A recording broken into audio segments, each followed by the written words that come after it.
नमस्कार, आप देख रहे हैं अपने उत्तराखंड में हूं आपके साथ सचिन चौहान। उत्तराखंड की चारधाम यात्रा में इस बार आस्था का सैलाब उमड़ा है। केदारनाथ धाम में 3 दिन में 1 लाख से ज्यादा श्रद्धालु अब तक दर्शन कर चुके हैं, जबकि कुल मिलाकर 3 लाख से अधिक यात्री वहां पर पहुंच चुके हैं। यह रिकॉर्ड जहां श्रद्धा का प्रतीक है, तो वहीं व्यवस्थाओं के लिए एक बहुत बड़ा चैलेंज भी है। दरअसल सोशल मीडिया पर भ्रामक खबरों को लेकर एफआईआर तक दर्ज हो रही है, जबकि प्रशासन व्यवस्था दुरुस्त करने का दावा कर रहा है। वहीं दूसरी ओर कांग्रेस बीजेपी सरकार पर लापरवाही के लगातार आरोप लगा रही है, जबकि बीजेपी विपक्ष पर नकारात्मक राजनीति का आरोप लगा रहा। और यह बड़ा सवाल, क्या व्यवस्था मजबूत है या सिर्फ दावों का खेल है?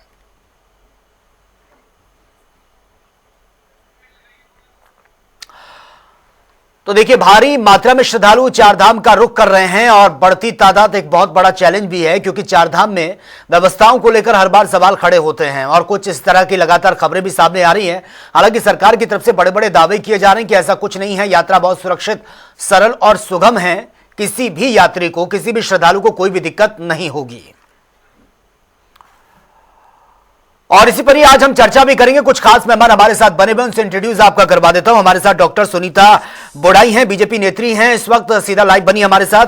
सुनीता जी, स्वागत है आपका। और हमारे साथ आशीष सैनी है, वरिष्ठ नेता है कांग्रेस के, वो भी सीधा लाइव बने हैं। आशीष जी, आपका भी स्वागत है जनता टीवी में। सबसे पहला सवाल सुनीता जी आपसे, तस्वीरें हम देख रहे हैं, बहुत शानदार, बहुत खूबसूरत तस्वीरें हैं। चारधाम का रुख कर रहे हैं श्रद्धालु और यह आंकड़ा वाकई रिकॉर्ड तोड़ने वाला आंकड़ा है। लेकिन जब संख्या बढ़ती है तो सरकार के लिए एक बहुत बड़ा चैलेंज हो जाता है व्यवस्थाओं को चुस्त दुरुस्त करना। अब सवाल उठ रहे हैं, कुछ वीडियो भी सोशल मीडिया पर सामने आ रही हैं। विपक्ष तो सवाल उठा ही रहा है, लेकिन खबरें ये भी आ रही हैं निकलकर कि एफआईआर भी दर्ज हुई हैं। कुछ ऐसी खबरें फैलाई जा रही हैं ताकि लोगों में एक डर पैदा हो। सच्चाई क्या है?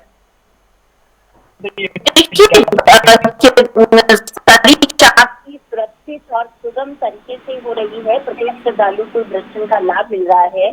और आप देख रहे हैं पिछले 4-5 दिनों के अंदर 1 लाख से भी ज्यादा श्रद्धालु जो हैं वो चारधाम यात्रा अपनी कर रहे हैं। केदारनाथ में 1 लाख से ज्यादा लोग आ चुके हैं। तो यहाँ पे जिस तरीके से मैं कहूंगी कि जो भ्रामक खबरें फैलाने का कुछ अराजक तत्व काम कर रहे हैं और उनके खिलाफ एक्शन भी लिया जा रहा है। और सरकार की तरफ से व्यापक व्यवस्थाएं जो है वो वहाँ पे की गई है। आप देख रहे हैं कि शासन प्रशासन प्रत्येक वहाँ पे जो अधिकारी मौजूद हैं वो लगातार एक मुश्त जो है लोगों की यात्रा सुगम बनाने के लिए, सुरक्षित बनाने के लिए जुटे हुए हैं। सरकार प्रयास कर रही है। और अभी आप देख रहे हैं कि पूरी धाम में जो व्यवस्थाएं हैं वो बहुत ही अच्छे तरीके से की हुई है। सभी लोग निश्चिंत होकर केदारनाथ धाम के दर्शन कर रहे हैं। लोग हैदराबाद से, केरला से, खुद हम लोगों ने अपने लोगों को देखा है कि 2 दिन में वो किस प्रकार से उन्होंने पूरा ट्रैक जो है सोनप्रयाग के बाद गौरीकुंड से खुद किया और उसके बाद उनको अच्छे से दर्शन हुए और उसके बाद वो आज जो है वापिस आ रहे। तो 1-1.5 दिन के अंदर जो है इस तरीके से व्यवस्थाएं होना, जो लोग देखिए मैं कहूंगी कि कई बार क्लाइमेटिक कंडीशन के कारण जो है कईयों का स्वास्थ्य जो है वो खराब होता है, तो उनके लिए भी व्यापक व्यवस्थाएं स्वास्थ्य विभाग की है। हमारे डॉक्टर्स वहाँ पे हैं, एक्सपर्ट वहाँ पे हैं। तो लगातार पूरी जो जांचें हैं वो चल रही हैं ताकि जो लोग एकदम से जिनको क्लाइमेटिक इफेक्ट होते हैं उनको पूरा ध्यान रख के जो है उनको क्लेमेटाइज किया जाए, उसके बाद उनको दर्शन दिलवाए जाए। ठीक है, तो प्रशासन पूरी मुस्तैदी से लगा हुआ है। ठीक है। आशीष सैनी भी हमारे साथ बने। आशीष सैनी जी, चारधाम यात्रा चल रही है, भारी तादाद में श्रद्धालु आ रहे हैं, सरकार कह रही है कि भैया पूरे इंतजाम है, किसी को डरने और घबराने की जरूरत नहीं है, बहुत सरल, सुगम और सुरक्षित यात्रा है। विपक्ष इस पर राजनीति क्यों कर रहा है? देखिए, विपक्ष का कारण है नंबर 1, सरकारी बजट का उपयोग करके आप जब चारधाम यात्रा में सुविधाओं के लिए घोषणाएं करते हैं और फिर उन घोषणाओं की आड़ में होता है भ्रष्टाचार, और उसके बाद एक हुक्म जारी होता है मुख्यमंत्री कार्यालय से कि बादशाह का हुक्म है कि मेरी इमेज ना खराब हो। यानी मुख्यमंत्री की यदि किसी घटना से कहीं कोई गड़बड़ी पकड़ी जाती है, भ्रष्टाचार से या किसी भी चीज से इमेज खराब होती है, तो मुख्यमंत्री ने नहीं, लेकिन कांग्रेस ये तो मानती है ना कि जो मुख्यमंत्री है वो गंभीर है इसको लेकर। उन्होंने जब आप ये बात कह रहे हैं कि वो कह रहे हैं कि भैया मेरे निर्देश हैं, इमेज खराब नहीं होनी चाहिए, यानी कि उनको चिंता है, वो गंभीर है इस यात्रा को लेकर। मुख्यमंत्री जी ने केवल एक निर्देश दिया है कि मेरी इमेज ना खराब हो। बाकी भले केदारनाथ के लोगों की जो यात्री है या बद्रीनाथ के यात्री है उनकी व्यवस्थाओं में 100 कमियां मिल जाए। नहीं, ये उन्होंने नहीं कहा। इसके लिए इसके लिए उन्होंने किराए पर कुछ लोग रखे भी हैं, उनकी वीडियो बना बनाकर विभाग भेज रहा है कि नहीं सब ठीक है, all is well, all is well, all is well. नहीं, ये आप बहुत गंभीर आरोप लगा रहे हैं कि अपनी इमेज का ख्याल है, बाकी का नहीं। इसलिए गंभीर आरोप लगा रहा हूँ कि यात्रा मार्ग पर यदि कोई समस्या आती है और आप कोई व्यक्ति है उसकी शिकायत करता है तो उसके खिलाफ नहीं, लेकिन आशीष सैनी जी ये समझना होगा ना कि अगर इतनी तादाद में श्रद्धालु पहुंचेंगे और जिस तरह से अभी सुनीता जी बता रही हैं कि अचानक से मौसम वहां पर बदल जाता है, ये एक बहुत बड़ा चैलेंज होता है, फिर चाहे सरकार किसी की भी हो। नहीं, मेरे दो सवाल है, आप उन दो सवाल का जवाब भाजपा प्रवक्ता से ले लीजिए। नंबर एक, जो आपने ये रजिस्ट्रेशन की प्रक्रिया की है, इसका उद्देश्य क्या है? दूसरी बात, मैं ये कह रहा हूँ कि यदि कोई यात्रा मार्ग पर किसी को कोई कष्ट है तो किसे कहेगा? वहां की सरकार को ही तो कहेगा कि लॉ एंड ऑर्डर से जुड़ी हुई हो या व्यवस्थाओं से जुड़ी हुई हो, तो किसको कहेगा? और उसको कहने का माध्यम क्या है? क्या वो पहले देहरादून आएगा, फिर वहां शिकायत लिख के मुख्यमंत्री के दरबार पर जाएगा, तब मुख्यमंत्री जी मानेंगे? जैसा कोई और तरीका भी है। आपने किसी भी समस्या के निवारण के लिए वहां पर जो पुलिस के लोग, प्रशासन के लोग खड़े हैं, मैं सबकी बात नहीं कर रहा हूँ, लेकिन 1%, 2% लोग जो वहां भ्रष्टाचार की गुंजाइश देखते हैं, तो वो लोगों का दुर्व्यवहार जो यात्रियों के प्रति है वो गंभीर है। और मुख्यमंत्री जी द्वारा ये कहना कि कोई मुझ पर आरोप लगाएगा तो उसे जेल भेज दो, उसके खिलाफ FIR कर दो, ये तानाशाही का प्रतीक है। तैयारियां दुरुस्त नहीं है, ये तानाशाही भगवान भी देख रहे हैं और जनता भी देख रही है। ठीक है, तैयारियां दुरुस्त नहीं है। सुनीता जी बहुत गंभीर सवाल उठाए, उन्होंने कहा कि अगर किसी को दिक्कत होती है तो बहुत लंबी प्रोसेस है, इसमें तो इंसान अपने आप को संभाले, अपने परिजनों को संभाले। और सोशल मीडिया पर हमने कुछ वीडियो भी देखे हैं, वो कह रहे हैं कि मेरे पापा की डेथ हुई है, किसी से कांटेक्ट नहीं हो पा रहा है, अधिकारियों से बात की है, वो खुद हेलीकॉप्टर में चले गए, उनकी डेड बॉडी वहां पर पड़ी हुई है। देखिए, मुझे लगता है कि जिस प्रकार से कांग्रेस को आदत पड़ गई है कि हम लोगों को सत्ता पक्ष की बुराई करनी है, तो मुझे लगता है कि आंखें खराब ही देखना चाहती है, खराब ही सोचेंगे और खराब नहीं वो अपना पूरा, मैं कहूँगी, मंतव्य लगाएंगे। सुन लीजिए, मुझे बता दीजिए कौन सी डिपार्टमेंट की बात, आप तानाशाही करते रहे, लूट खसोट करते रहे, ये बताइए कौन सा विभाग, सारा बजट भ्रष्टाचार में चढ़ गया और आप कह रहे हैं कि बात भी ना हो। ऐसी झूठे और भ्रामक खबरें फैलाना, ये अगर आपके चेहरे पर कोई दाग धब्बे ना हो तो आपको महसूस होता है फर्क आत्मविश्वास का, आपकी जीत और ग्लोरी का। ग्लो से ग्लोरी तक की इस यात्रा के लिए पतंजलि लाया है फेस वॉश की रेंज, जिसमें है हनी, नीम, आमंड, केसर, तुलसी, चंदन, एलोवेरा आदि के गुण। पतंजलि फेस वॉश बढ़ाए आपका आत्मविश्वास। गंगोत्री में, यमुनोत्री में, तमाम दामों में कांग्रेस के भी लोग हैं और तो सोशल मीडिया का जमाना है भाई साहब। एक चीज देखिए, यही इनकी बदतमीजी है, यही तानाशाही है। सवाल कुछ और बोलेंगे, जवाब कुछ और देंगे। इतने श्रद्धालु लगातार यात्रा मार्ग पर क्या हालत कर रहे होंगे, प्रशासन के कुछ बनकर किस तरह से लोग मुख्यमंत्री की तारीफ करवाने में लगे हुए हैं, पता लगता है कि वहाँ के हालात कितने खराब है। दर्शन करके कितनी बड़ी बात है, और पूरा उन्होंने टेबल किया, झूठ ही निकालनी है, क्योंकि यहाँ AC में बैठ के बस इनको जो है वो मैं कहूंगी कि सिर्फ झूठे भ्रामक खबरें फैलाने का काम कांग्रेस पार्टी करती है। प्रत्येक श्रद्धालु को दर्शन लाभ हो रहे हैं। कम से कम जो मैं कहूंगी 4 धाम यात्रा को तो छोड़ दीजिए, बाकी जगह तो आपने अपना दौरा चरित्र, ऐसा काला चरित्र दिखाया है, वो संसद में हम सबने देखा है, हम साक्षी रहे हैं उन क्षणों की। लेकिन कम से कम अपने देवी देवताओं को छोड़ दीजिए। विश्व भर के श्रद्धालु उत्तराखंड आते हैं, देवभूमि में आते हैं। आपके इन्हीं वजहों के कारण हमारे देवी देवता रुष्ट हो जाते हैं। जब आप झूठ परोसते हैं, गलत बातें फैलाते हैं, तो ये सब चीजें करना बंद करिए।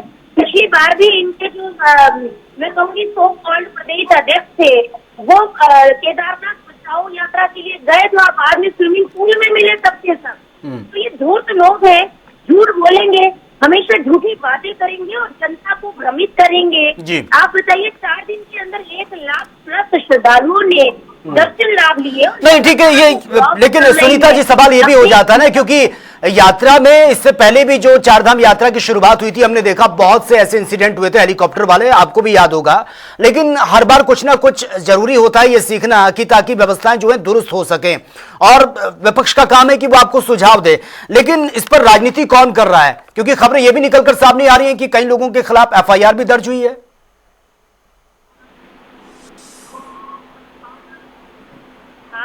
वहाँ पे भ्रामक खबरें फैला रहे हैं ताकि श्रद्धालु कम आए। कई लोगों ने जो है रजिस्ट्रेशन कैंसिल किए। आप चेक करिए वेबसाइट में कि कितने लोगों को जो है रजिस्ट्रेशन कैंसिल करने पड़े क्योंकि इन लोगों ने जो है उनको भड़काया है।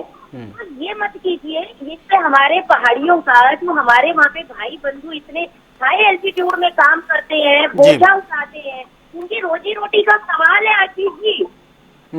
ये राहुल गांधी जी का परिवार नहीं है वहाँ पे, ये आम लोग हैं। वो लोग पहाड़ी जो बेचारे पूरे साल भर इंतजार करते हैं कि चारधाम यात्रा होगी, हम अगले 6 महीने के लिए। ठीक है आशीष सैनी जी, आपकी आवाज नहीं पहुंच पा रही है। व्यवस्था करेंगे। ठीक है आशीष सैनी जी, आपकी आवाज नहीं पहुंच पा रही है, आपके पास मैं आऊंगा। हमारे साथ हरीश डिमरी तीर्थ पुरोहित हैं, वो भी सीधा लाइव बने हैं। हरीश जी बहुत बहुत स्वागत है आपका जनता टीवी में। आप मुझे सुन पा रहे हैं सर?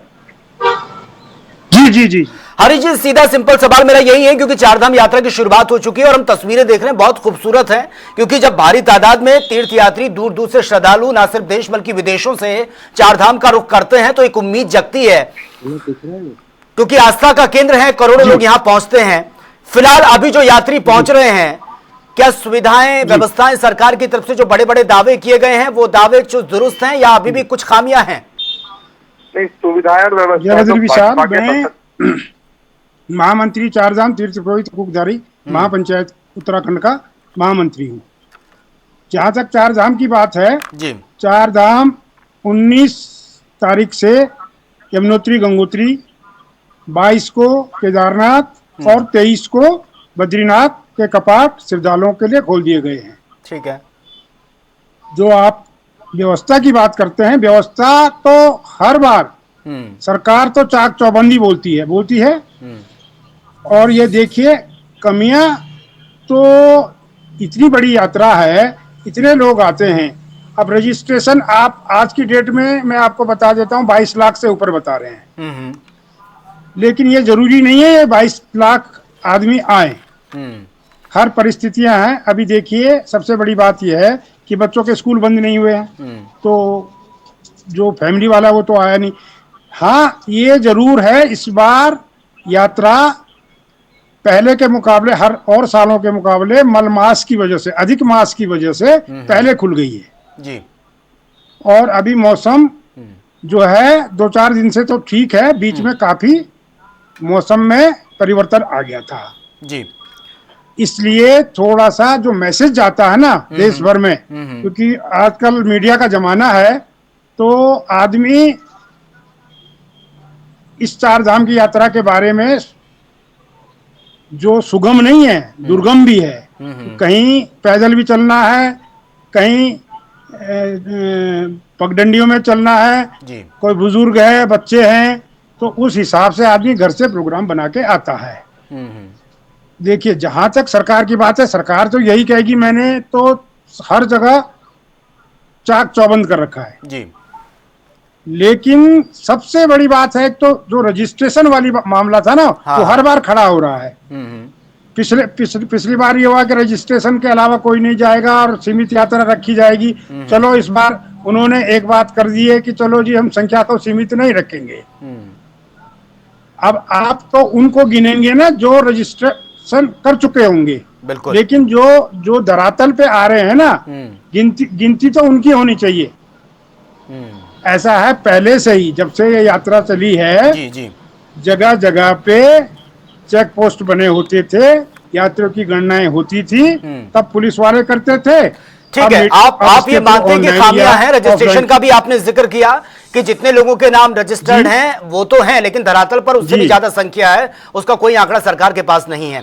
ठीक है, आपके पास मैं आऊंगा। आशीष सैनी हमारे साथ बने हैं।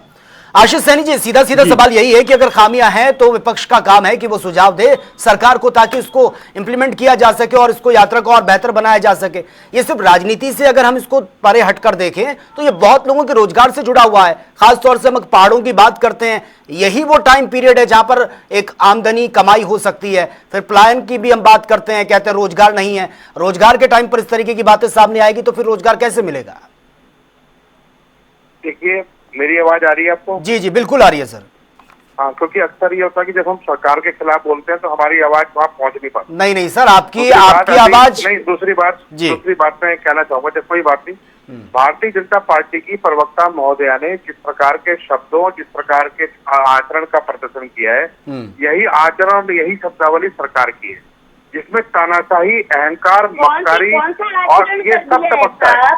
और भी बहुत सी चीजें करने के लिए कांग्रेस पार्टी के लोग नहीं है। हाँ, कोई बात नहीं, ये कांग्रेस पार्टी नहीं, अब देखिए पीछे बोल रही है, फिर आप कहेंगे कि ठीक पीछे है, बोलते हैं, मैं पीछे बोलना। सुनीता जी सुन लेते हैं सर, सुनीता जी सुन लेते हैं, आशीष जी ने आपको सुना है। ठीक है सुनीता जी, जब आपकी बारी आएगी तब आप बोलिएगा। आशीष जी ने आपकी पूरी बातों को सुना है, आप सुन लीजिए आशीष जी को एक बार। अब मैंने एक प्रश्न पूछा था कि जो रजिस्ट्रेशन की प्रक्रिया की गई है, रजिस्ट्रेशन में जो तमाम तरह के डिपार्टमेंट और लोग लगाए गए हैं, वो रजिस्ट्रेशन करने के बाद वो किस काम आते हैं, ये अभी तक इन्होंने नहीं बताया। यदि वो रेगुलराइजेशन के काम आते हैं कि जिससे यात्री स्थल है या उससे पहले के स्थलों पर यात्रियों की संख्या को कंट्रोल किया जा सके, क्या वो उस काम आ पा रहे हैं? जवाब नहीं आ रहे हैं। हमने कहा कि यदि कोई समस्या व्यक्ति कोई उठा रहा है और उसने सोशल मीडिया का उपयोग किया है, तो मुख्यमंत्री जी FIR क्यों कर रहे हैं? ये दुनिया का पहला ऐसा नहीं, वो FIR कर रहे हैं जो भ्रामक खबरें फैला रहे हैं। नहीं, ये तय मैं आपसे एक और सवाल इसी में पूछ लेता हूँ कि वो खबर भ्रामक है, ये कौन तय करेगा? नहीं, उस वीडियो को लेकर तो मैंने भी सवाल पूछा है, वो वीडियो मैंने भी देखी है सोशल मीडिया पर। कौन तय करेगा भ्रामक खबर? एक छोटे से काम के लिए मुझे आप बताइए कि मुख्यमंत्री जी जब बद्रीनाथ मंदिर में उद्घाटन के समय वहां पूजा करने गए, तो ये बताओ क्या वो लाइन में लगकर रजिस्ट्रेशन करा कर गए या VIP एंट्री की तरह गए? तो फिर जब आपने VIP एंट्री बंद की हुई है, तो मुख्यमंत्री जी वहां कैसे घुसे? ये बता दीजिए, उनका स्टाफ कैसे गया, तमाम मंत्रिमंडल के लोग कैसे गए? यानी बद्रीनाथ मंदिर समिति ने सरकार के आगे आशीष सहनी जी, ये तो अब तक का रिकॉर्ड रहा है कि कोई मुख्यमंत्री लाइन में नहीं लगा जिसकी सरकार बनी, क्योंकि जिम्मेदारी उनके कंधों पर है। आपने जब एक दिन तय किया कि पहले 1 महीने तक कोई VIP एंट्री नहीं होगी, तो मुख्यमंत्री जी की एंट्री क्यों कराई जा रही है, ये बता दीजिए।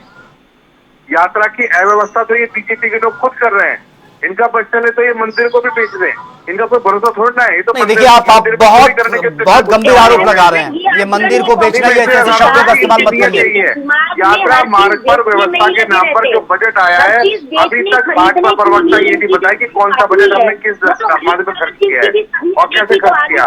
मुझे बताइए ना, पार्किंग की क्या व्यवस्था उन्होंने पिछले साल के मुकाबले में इस साल बढ़ाई है? मुझे बताइए यात्रियों की सुविधा के लिए कितना मेडिकल कैंप हो, की संख्या पिछली बार कितनी थी और अब की बार कितनी है?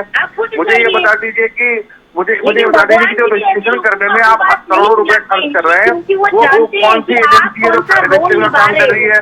उस एजेंसी को टेंडर किस आधार पर दिया गया, ये उस एजेंसी का नाम ही बता दें। सुनीता जी यहाँ बैठी हुई है, जिस एजेंसी को काम दिया गया, चलिए ठीक है। सुनीता जी बार बार सवाल रजिस्ट्रेशन को लेकर खड़ा हो रहा है, किसको दिया गया है? ठीक है, आपने अपनी बात रखी आशीष सैनी जी। सुनीता जी, हरीश डिमरी ने भी सवाल रजिस्ट्रेशन को लेकर उठाया और खुद आशीष सैनी भी बार बार कह रहे हैं कि थोड़ा रजिस्ट्रेशन की जो प्रक्रिया है उसको लेकर कंफ्यूजन है कि जो एक्चुअल लोग वहां पर पहुंच रहे हैं, चलिए वो तो रजिस्टर्ड है, बाकी जो और लोग भी पहुंच रहे हैं, क्या सरकार के पास पूरा डेटा है? और अगर भारी तादाद में पहुंच रहे हैं श्रद्धालु, आप सबको कह रहे हैं मोस्ट वेलकम मोस्ट वेलकम, अब आने वाले वक्त में मौसम कभी भी बदल सकता है, हमने देखी है पहले की तस्वीरें भी, क्या वक्त रहते इन चीजों को कंट्रोल किया जा सके, मैनेज किया जा सके? क्या आप सरकार सक्षम है इन चीजों के लिए? देखिए ऐसा है, सबसे पहले तो मैं यहाँ पे जो हमारे तीसरे पैनलिस्ट जुड़े हुए थे, जिन्होंने खाली पारिवारिक समस्याएं गिनाई कि लोगों के बच्चों को छुट्टियां नहीं है, श्रद्धालु नहीं आ रहे हैं, या उन्होंने रजिस्ट्रेशन कर दिया है लेकिन आगे आएंगे या नहीं आएंगे उसका कुछ नहीं पता, तो उन्होंने खाली समस्याएं गिनाई अपनी और लोगों के परिवारों की, लेकिन उन्होंने यात्रा में कोई खामी को बता नहीं पाई। नहीं, रजिस्ट्रेशन को लेकर उन्होंने कहा है कि ये थोड़ा समझ से परे है। जहाँ तक बात है, सुनिए, रजिस्ट्रेशन में कैसे क्राउड मैनेजमेंट करना है ये शासन प्रशासन अच्छे से जानता है, और ये पहली बार भारतीय जनता पार्टी के कार्यकाल में नहीं हो रही है। कौन सी एजेंसी कर रही है ये बता दीजिए एक बार। और जो है श्रद्धालु नहीं बताएंगे, ये पता ही नहीं है, करने के लिए आए, और इतनी भ्रामक खबरें हमेशा कांग्रेस पार्टी कौन सी भ्रामक खबरें है बता दीजिए ना एक बार पहले, कौन सी खबर आपको भ्रामक लगी है? ठीक है, हरीश डिमरी जी कुछ कहना चाह रहे हैं, समय का अभाव है। हरीश डिमरी जी अपनी बात रखिए आप। कुछ लोग जो है ठीक है, मेरा सुन ये लेते हैं, कहना हारिस है- जिमनी जी कुछ बोल रहे हैं। करते थे तो हड्डियां डालने आता था। आप सरकारी जूते सीधे मत कीजिए। नहीं, देखिए, आप ये आरोप प्रत्यारोप- सुनिए पहले चार धाम को राजनीति का केंद्र मत बनाइए। सरकारी जूते सीधे करने के लिए सुनिए ठीक है, हारिस जिमनी जी अपनी बात रख रहे हैं, आप दोनों सुन लीजिए प्लीज। दे रहे हैं। मैं चार धाम से जुड़ा हुआ चार धाम तीर्थ पुरोहित महापंचायत का महामंत्री हूँ। सुन जी, लीजिए जी। मेरी बात। यमुनोत्री गंगोत्री इंडिपेंडेंट है, उनकी अपनी व्यवस्था है, ठीक है। यमुनोत्री की व्यवस्था उनियाल लोगों के पास है, गंगोत्री की व्यवस्था समवार लोगों के पास है। केदारनाथ बद्रीनाथ मंदिर समिति एक एक्ट है, एक इकोनॉमी बॉडी है, स्वायत्त शासी बॉडी है, जो सरकार उसमें 10 लोगों को नॉमिनेट करती है, अध्यक्ष को नॉमिनेट करती है, उपाध्यक्ष को नॉमिनेट करती है, जी। सदस्यों को नॉमिनेट करती है, और उसका रिसीवर होता है सीओ, चीफ एग्जीक्यूटिव ऑफिसर।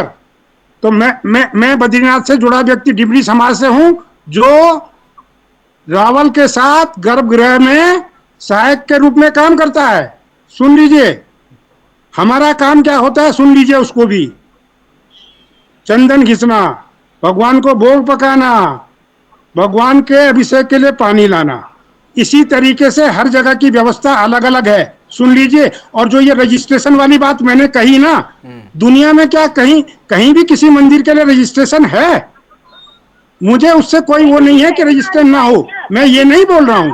आप उसको दूसरी तरफ मत ले जाइए, किस लिए किया गया है, उद्देश्य ठीक क्या है है? ना। क्या लाभ हमने ये है? कहा कि आदमी को सीमित नहीं हो, आदमी की संख्या को सीमित मत करिए, और बाद में कह रहे हैं कि हमने इतने लोगों जिसकी को बना इच्छा लिया, है क्या उसको जाने दीजिए। ठीक है, ठीक है, रजिस्ट्रेशन को लेकर दिक्कत यह है कि जो इच्छुक- सीमित हो जाएगा। नहीं, लेकिन हरीश डिमरी जी सवाल ये भी है ना, अगर भारी तादाद में लोग पहुंचेंगे तो फिर उस क्राउड को कैसे कंट्रोल करना, बाद में तो सवाल सरकार पर ही उठते हैं। एक बात सुनिए, एक बात और मेरी सुन लीजिए। 8वीं सदी में साथ कुछ लोग रहे, ठीक है। आज अगर जितने लोग आ रहे हैं ना, तो वहां के जो हकूकदारी और तीर्थ पुरोहित है वही व्यवस्था करते हैं आज भी। सरकार का काम है विकास करना, बिजली पानी स्वास्थ्य का ध्यान रखना, और जो मंदिर कमेटी है उसको उसकी व्यवस्था है कि वो यात्रियों को अच्छी से अच्छी व्यवस्था दे, दर्शन ढंग से करवाए। ठीक है, घूम फिर कर सरकार बात का वहीं आ काम- गई। सरकार ठीक है, ये सुन लीजिए सरकार टेम्पल कमेटी को न कुछ देती है न कुछ लेती है, जो वहां चढ़ावा होता है उसी में हम लोगों को सब कुछ पूरा करना पड़ता है, करोड़ों रुपए खा जाती है। लेकिन यात्रियों को सुविधा देने के लिए ठीक है, टेम्पल कमेटी समय का अभाव है मेरे पास। नाम पर पैसे ठीक है, समय का अभाव है मेरे पास। सुनीता जी, लास्ट कमेंट बहुत ही शॉर्टली। देखिए, ऐसा है, सरकार पूरी मुस्तैदी के साथ में वहाँ पे डटी हुई है। हमारा प्रथम जो कार्य है वो यही है कि विश्व से आने वाले सभी श्रद्धालुओं का स्वागत है, उनके लिए सारी व्यवस्थाएं सरकार ने की हुई है। ठीक है। किसी भी प्रकार की कोई भी भ्रामक खबर पे मैं कहूंगी विश्वास न करें, क्योंकि यहाँ पे कुछ लोग ऐसे हैं कि जिनको खाली गलत ही बोलना है और गलत ही फैलाना है। ठीक है। तो भगवान उनको बख्शे, मैं तो यही कहूंगी। चलिए। और सभी का स्वागत है, सभी आए और पुण्य लाभ दर्शन करके ठीक है, चलिए। अपने घर को सकुशल जाए। चलिए, बहुत बहुत धन्यवाद आपका डिबेट का हिस्सा बनने के लिए, आप तीनों मेहमानों का। तो देखिए, यात्रा की शुरुआत हो चुकी है, अब इस पर भी जमकर राजनीति हो रही है। विपक्ष कह रहा है कि इंतजाम जो है वो खोखले साबित हो रहे हैं, क्योंकि कुछ तस्वीरें भी सामने आ रही हैं, कुछ वीडियो सोशल मीडिया पर वायरल हो रहे हैं, लेकिन सरकार की तरफ से साफ कह दिया गया कि भ्रामक खबरें जो हैं उन पर कतई भी विश्वास ना करें, और जो भी भ्रामक खबरें फैलाने का काम कर रहा है उसके खिलाफ एक्शन भी लिया जा रहा है। तो फिलहाल मेरे साथ इतना ही, लेकिन तमाम खबरों के लिए आप बने रहिए जनता टीवी के साथ।